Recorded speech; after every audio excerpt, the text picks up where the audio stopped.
అందరికీ నమస్కారం. Welcome back to my blog. ఇవాళ నేను ఎక్స్‌ప్లోర్ చేస్తున్న ప్లేస్ వచ్చేసి మన తెలంగాణ రాష్ట్రంలో జరాసంగం మండలంలో ఉన్న శ్రీ కేతకి సంగమేశ్వర దేవస్థానంని ఎక్స్‌ప్లోర్ చేయబోతున్నాను. ఈ టెంపుల్ జైరాబాద్ నుండి 18 కిలోమీటర్ల దూరంలో ఉంటుంది. ఈ టెంపుల్‌కి ఎంతో గొప్పగా చెప్పుకునే దివ్య చరిత్ర ఉంది. ఈ దేవస్థానం దక్షిణ కాశీగా పిలువబడుతుంది. దేవాలయంలోని శివుడికి మొదట బ్రహ్మదేవుడు కేతకి పుష్పాలతో పూజించాడు. కేతకి అనే అప్సరస కొన్ని కారణాల వల్ల ఒక ముని శాపంతో కేతకి వనం అంటే మొగలి వనంగా మారింది. ఆ కేతకి వనంలో బ్రహ్మ కూర్చొని శివుని గురించి తపస్సు చేయగా శివుడు ప్రత్యక్షమై బ్రహ్మ కోరిక మేరకు అక్కడే వెలిశాడు. అలా ఈ క్షేత్రానికి కేతకి సంగమేశ్వర క్షేత్రం అని పేరు వచ్చిందని స్కంద పురాణంలో చెప్పబడింది. కృతయుగంలో సూర్యవంశ రాజు రాజా కుపేంద్రుడు చర్మ వ్యాధితో బాధపడుతున్న సమయంలో ఈ ప్రాంతానికి వచ్చి కేతకి వనంలోని నీటి గుండంలో స్నానం చేయడం వలన రాజుకు పూర్తిగా వ్యాధి అనేది తగ్గిపోయింది. అదే రోజు రాత్రి సంగమేశ్వర స్వామి రాజు కలలో కనిపించి తాను అక్కడ ఉన్నానని నన్ను బయటికి తీసి ఆలయాన్ని నిర్మించమని రాజుతో అన్నారు.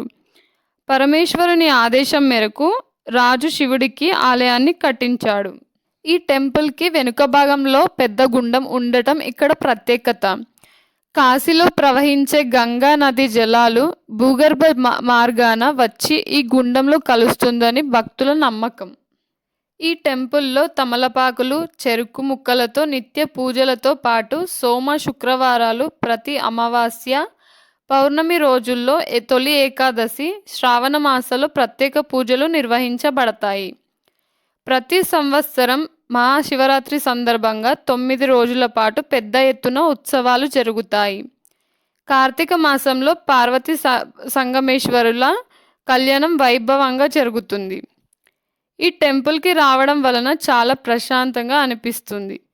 శుక్రవారం నాడు ఈ ఆలయానికి భక్తులు భారీ సంఖ్యలో ప్రత్యేక శివ పూజల కోసం వస్తారు. శ్రీ కేతకి సంగమేశ్వర స్వామి ఆలయం యొక్క ప్రత్యేకత ఏమిటంటే భక్తులు శివలింగానికి కేతకి పువ్వులు మరియు ఆకులను సమర్పిస్తారు. ఈ పుష్పాలను సాధారణంగా శివుడికి సమర్పించరు. మిగతా ఏ దేవాలయాల్లో కూడా శివలింగాలకు మొగలి పుష్పాలను సమర్పించడం నిషేధం. అంటే సమర్పించరు అన్నమాట. ఎక్కడైనా కూడా ఇక్కడ శివుడికి ప్రత్యేకంగా మొగలి పుష్పాలను సమర్పిస్తారు.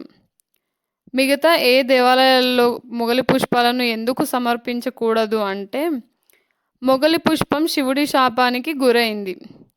శివుడి ఆది మరియు అంతాన్ని కనుగొనే ప్రయత్నంలో బ్రహ్మ మొగలి పువ్వు సహాయంతో అబద్ధం చెప్పాడు.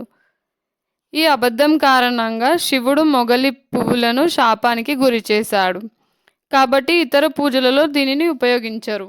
ఇక్కడ నేను మీకు ఒకటి చూపిస్తాను. ఇక్కడ మనకి ఒక స్టోన్ ఉంది కదా, ఈ స్టోన్ మనం ఏదైనా కోరిక కోరుకొని మనం పైకి ఎత్తగలిగితే ఆ కోరిక తీరుతుందని ఇక్కడ భక్తులు నమ్ముతారు. అలానే నేను ప్రయత్నించాను ఇక్కడ. అసలు ఎత్తడానికే రాలేదు. అది ఎంత స్టిఫ్‌గా అక్కడే కూర్చుంది. ఎంత ప్రయత్నించినా అసలు లేవ్వలేదు నాకైతే.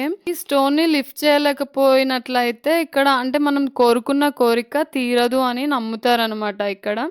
నేను లాస్ట్ టైం వెళ్ళినప్పుడు ఎత్తితే అది మంచిగా లేచిందప్పుడు. బట్ ఇప్పుడేమో ఎత్తలేకపోయాను. సో మీరు కూడా వెళ్తే ప్రయత్నించండి. అంటే మీ కోరికలు తీరుతాయా లేదా అనేసి. సో ఇక్కడ మనకి షాపింగ్ కూడా ఉందన్నమాట. దేవుడి సామాన్లు, ప్రసాదం ఏం కావాలన్నా ఇక్కడ తీసుకోవచ్చు. సో ఇదండి ఇవాల్టి video. Thank you for watching this video.